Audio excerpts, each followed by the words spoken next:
Hello everyone, स्वागत छ pregnancy tips with Sharma. आज तपाईलाई गर्भ अवस्थाको 9 महिनामा श्रीमानले गर्नुपर्ने महत्त्वपूर्ण जिम्मेवारीको बारेमा बताउने छु।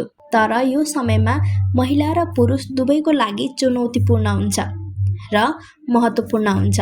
यो भिडियो श्रीमानहरूको लागि मार्गदर्शक हो, जसले गर्भवती आमालाई सहयोग पुर्याउन सक्छ र बच्चाको सुरक्षित आगमन सुनिश्चित गर्न मद्दत गर्दछ।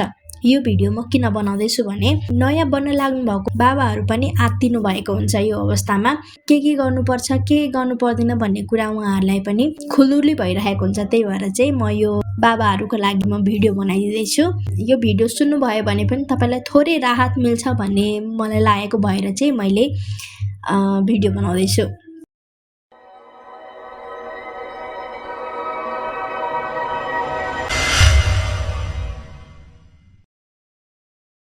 तपाईको गर्भवती पत्नीलाई हरेक पाइलामा समर्थन गर्न बाबाको भूमिका अत्यन्त महत्त्वपूर्ण छ। यसलाई अझ सरल र सटीक बनाउन हामी यी जिम्मेवारीहरूलाई 9 बुँदामा बाँडेर हेरौँ। 1 नम्बरमा भावनात्मक र मानसिक समर्थन कसरी दिन सक्नुहुन्छ एउटा बाबाले भन्दा गर्भ अवस्थाको अन्तिम महिना आउने बित्तिकै महिला धेरै भावनात्मक उतार चढावबाट गुज्रिन्छन्। डर, चिन्ता, थकान यस समयमा सामान्य कुरा हो। यस अवस्थामा बाबाले महत्त्वपूर्ण भूमिका निभाउनु पर्छ। तिमीलाई केही हुन्न, तिमी सक्षम छौ र हामी छिट्टै हाम्रो बच्चालाई भेट्नेछौँ भन्ने शब्दले उनीलाई सान्त्वना दिन सक्छ। दोस्रो नम्बरमा छ अस्पतालको तयारी सुनिश्चित गर्नु। प्रसवको समय नजिकिँदै गर्दा बाबाले अस्पताल जाने सामानको तयारी गर्नुपर्छ। यसमा तपाईको सबै मेडिकल रिपोर्टहरू, आइडी कार्ड, चार्जर, बच्चाको लागि लुगा, ओढ्ने, ओछ्याउने राख्नु पर्दछ। साथै अस्पताल जाने मार्ग र गाडीको व्यवस्था पनि तयार गर्नुपर्दछ।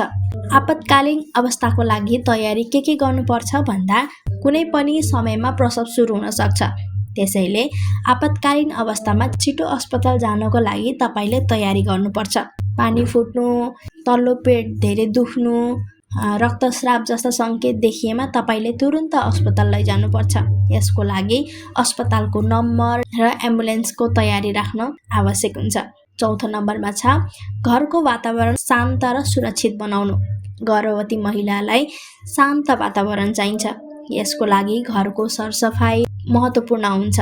तनावपूर्ण वातावरण उनको मानसिक र शारीरिक स्वास्थ्यमा असर पुर्याउन सक्छ।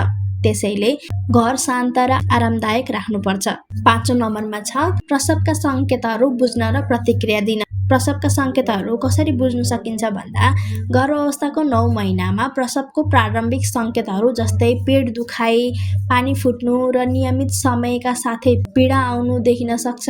यस्ता लक्षण देखिएपछि तपाईले तुरुन्त अस्पताल जानको लागि तयार गर्नुपर्दछ। यस अवस्थामा आत्तिनु पर्दैन, तर छिटो प्रतिक्रिया दिन महत्त्वपूर्ण हुन्छ। अर्को नम्बरमा श्रीमतीको शारीरिक र मानसिक स्वास्थ्य सुनिश्चित गर्नु। शारीरिक रूपमा स्वस्थ रहन र मानसिक रूपमा सहज रहन गर्भवती महिलाले पोषणयुक्त खाना, पानी र विश्रामको आवश्यक हुन्छ। तपाईले उनलाई सन्तुलित आहार, फलफुल र पर्याप्त पानी दिनुपर्छ। साथै उनी विश्राम गर्न र शारीरिक रूपमा बलियो हुन सकुन् भन्ने कुरा सुनिश्चित गर्नुपर्छ। 7औं नम्बरमा छ प्रसवको समयमा श्रीमतीको साथ दिनु। यदि सम्भव छ भने बाबाले डेलिभरीको समयमा श्रीमतीको साथ दिनुपर्छ। प्रसवको समयमा उनीलाई मनोबल दिने, हिम्मत दिने र आत्मविश्वास जगाउने कुरा गर्न महत्त्वपूर्ण हुन्छ। यसले प्रसवको कठिनाइलाई सहज बनाउँछ र शिशुको जन्मलाई पनि सरल बनाउन सक्छ। 8औं नम्बरमा शिशुको आगमनको तयारी। अब शिशुको आगमनको तयारी बाबाले कसरी गर्नुपर्छ भन्दा बच्चाको जन्मको तयारी गर्न पनि बाबाले जिम्मेवारी लिनुपर्छ। बच्चाको लागि लुगा, डाइपर, बेडसिट, तेल, क्रिम आदि तयार गर्नुहोस्। घरमा शिशुको लागि सुरक्षित र सफा वातावरण तयार गर्नु महत्त्वपूर्ण छ। 9औं नम्बरमा छ घरको व्यवस्थापन र शान्तिपूर्ण वातावरण निर्माण गर्नु। प्रसवपछि आमा र बच्चा शान्त र आरामदायी वातावरणमा विश्राम गर्न चाहन्छन्। बाबाले घरका अन्य जिम्मेवारीहरू सम्हालेर घरलाई व्यवस्थित र स्वच्छ राख्न महत्त्वपूर्ण भूमिका निभाउनुपर्छ। यसले आमा र बच्चाको लागि अधिक सहज वातावरण बनाउँछ। गर्भावस्थाको 9 महिनामा बाबाले गरेको यी कार्यहरूले केवल आमा र शिशुको सुरक्षा निश्चित गर्दछ, तर यसले एक जोडीको आपसी समझ र प्रेमलाई पनि बलियो बनाउँछ।